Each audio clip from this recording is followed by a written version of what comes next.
sudah dinyatakan sebagai tersangka yang masuk dalam daftar pencarian orang. Dan saya juga sebagai mantan kuasa hukum Hafiz, saya sudah berkoordinasi dengan jaksanya juga yang menangani perkara itu dan mereka membenarkan itu. Memang perkara ini sudah cukup lama ya, dari tahun 2018 yang lalu. Dan kami atau saya ditunjuk sebagai kuasa hukum Hafiz itu pada tahun 2019. Jadi proses pemeriksaan perkara itu kita dampingi dengan baik di Kejaksaan Cibinong ya. Cuman memang Hafiz tidak kooperatif ya, tidak mau ikut bekerja sama dalam proses pemeriksaan perkara itu, sehingga pada saat itu penyidik menyampaikan kepada kami bahwa ini harus ada titik terang dari setiap permasalahan yang dihadapi Hafiz ini, karena memang korbannya juga ada beberapa bank ya, dan itu sudah diklarifikasi semua, dan kita melihat kerugian negara juga cukup lumayan di situ. Nah, itulah yang kemudian penyidik dari Kejaksaan Cibinong melakukan proses hukum dan pada akhirnya menetapkan Hafiz sebagai tersangka. Tapi pada saat itu saya sudah tidak mendampingi lagi. Saya sudah mundur dari kasusnya karena Hafiz tidak kooperatif, tidak mau membantu kejaksaan untuk membuka perkara itu secara terang benderang. Kira-kira begitu. Berarti bentuk kekecewaannya Bang akhirnya mundur. Pasti. Menjadi sebenarnya tidak kecewa karena memang saya memberikan dia pilihan, kalau tidak kooperatif maka saya tidak akan mendampingi sampai tuntas. Tapi karena dia memang tidak kooperatif ya saya mundur. Dan setelah saya mundur ternyata Hafiz ini membuat banyak masalah. Salah satunya masalah dengan Irwansyah. Nah akhirnya karena seperti itu ya Irwan ke bawah-bawah jadinya. Dia Irwan dan Zaskia juga diperiksa oleh Kejaksaan Cibinong pada saat itu, bahwa katanya Irwan juga sebagai pimpinan di perusahaan yang mana Hafiz melakukan peminjaman uang di Bank BRI sampai dia melakukan yang baru. Irwan ini kan ada perumahan ya, dia punya perumahan, dia punya klaster di daerah Tangerang Selatan.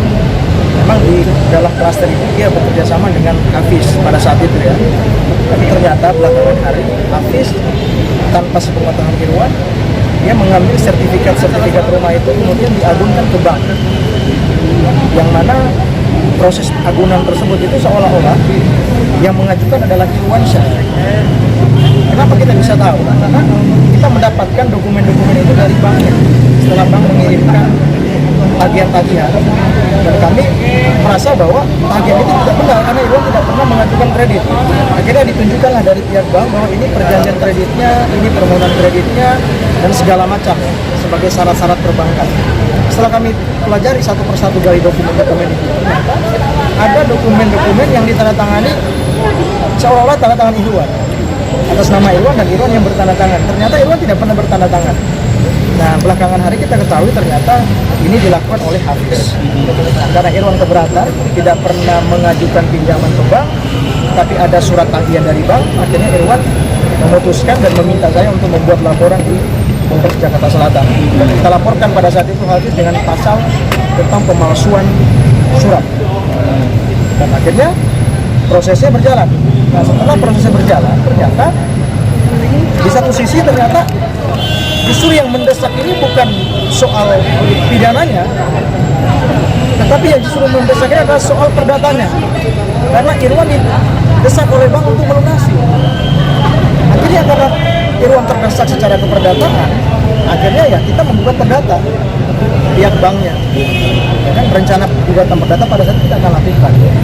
Dan ternyata dengan kondisi seperti itu, maka karena hukum tidak boleh ada dua perkara berjalan bersama, jadi pidananya kami minta untuk ditangguhkan pada saat itu. Jadi sejauh ini perkembangannya di Polres Selatan masih tahap penyelidikan, belum ada perkembangan yang signifikan, masih tahap penyelidikan. Karena memang kita yang meminta penundaan agar tidak dilanjutkan dulu karena ada perkara perdata. Gitu. Ya, sekarang begini, secara kekeluargaan iya, karena dia adiknya. Tapi di satu sisi Irwan telah dirugikan di sini. Ada beberapa unit rumah yang masuk dalam radar pantauan yang akan disita oleh pihak bank. Jadi bagaimana Irwan bisa kemudian legowo atas keadaan itu, sementara mobil rumah dia sudah dilakukan proses penyitaan tadi. Makanya Irwan ya kita akan segera diproses hukum saja. Ada berapa lagi? Mana Pak? Jadi kan? 5 miliar itu sebenarnya total keseluruhan. Ada beberapa unit rumah, dan ada juga beberapa unit mobil.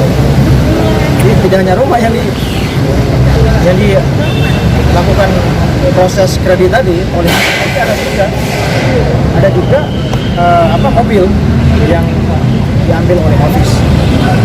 Itu kapan kejadiannya bang? Kasus ini muncul akhirnya lapor ke Polres Selatan. Kalau tagihan dari bank tadi itu 2021 kalau nggak salah ya. 2021 kalau nggak salah ya. Karena saya 2022 kayaknya kalau nggak salah ingat, karena saya diminta membuat laporan itu 2022 kejadian. Akhirnya Irwan tahu ada tagihan itu di 2022, tapi kejadian dia melakukan kredit itu ya 2018 itu 2018. Bang, ini kan dilakukan oleh Hafiz kan adik dari Jasia ya, betul? Adik Irwan. Adik Irwan. Maksudnya belum ada etikat baik untuk mengembalikan uang itu untuk tidak menjadi aib bagi keluarga besarnya Irwan. Saya sendiri tidak ada etikat baik sejauh ini. Sekarang Hafiz kan kita nggak tahu di mana dia keberadaannya. Kejaksaan aja sudah menerbitkan DPO. penetapan DPO kan. Jadi ya kembali lagi, kalau misalkan Hafiz ditemukan, dia bisa menanyakan uang itu kemana. Mendengar kabar Irwansa kalau adiknya DPO seperti apa sih? Apa ada komunikasi dulu dengan Irwansa? Irwansa Hukum ke depan. ya, saya sudah bicara sama Irwan menyampaikan iya, dia juga sudah tahu. Artinya kalau Irwan sudah tahu berarti Irwan ya paling saya melihat Irwan hanya prihatin saja. Artinya karena adiknya tidak kooperatif sehingga dia ditetapkan sebagai DPO. Paling itu saja sih. Selebihnya ya Irwan percayakan pada proses hukum. Kita akan mensupport ya pihak kejaksaan untuk melakukan penegakan hukum.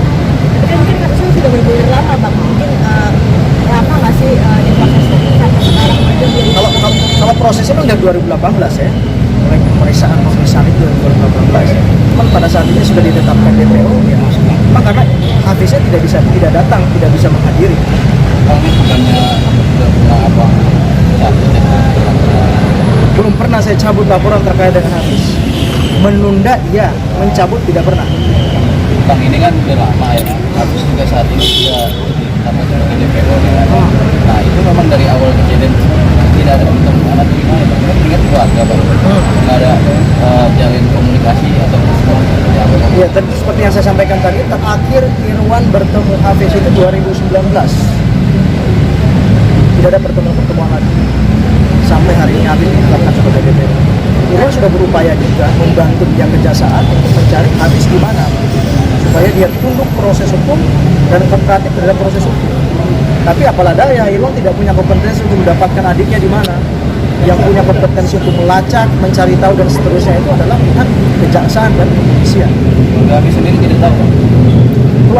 Irwan kan keluarga Hafiz, Irwan tidak tahu. Maksudnya dari Nggak ada yang tahu. Saya sudah komunikasi sama adiknya yang bungsu sama Irwan. Mereka tidak tahu di mana Hafiz berada saat ini. Track record Hafiz kan juga kurang baik bang, jadi buronan di sekarang.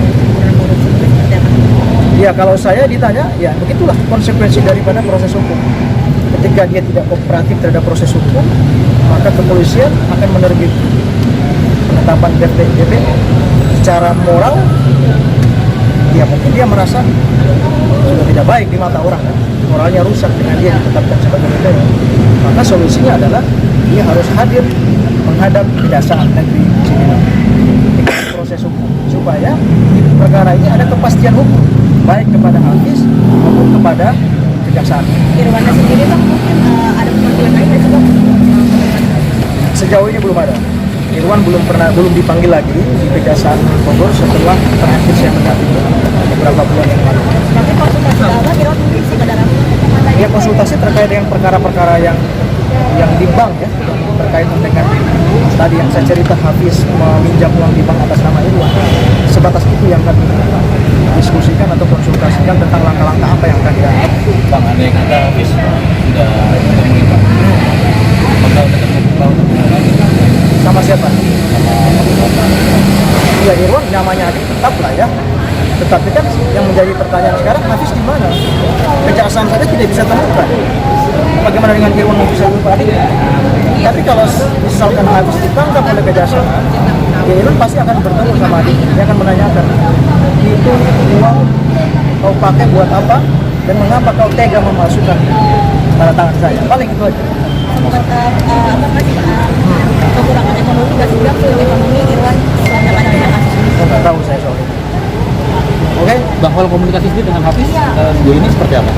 siapa? Terakhir maksudnya komunikasi dengan Irwansyah baik dengan Hafiz ataupun keluarga dengan Hafiz. Ya kan acara lebaran, Hafiz datang ke rumah kakaknya pada tahun 2019.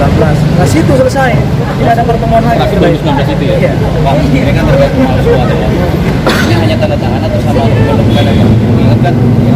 Ya, sertifikat diambil, tanda tangan atas nama Irwan dipalsukan, tanda tangan atas nama Zaskia Sungkar dipalsukan.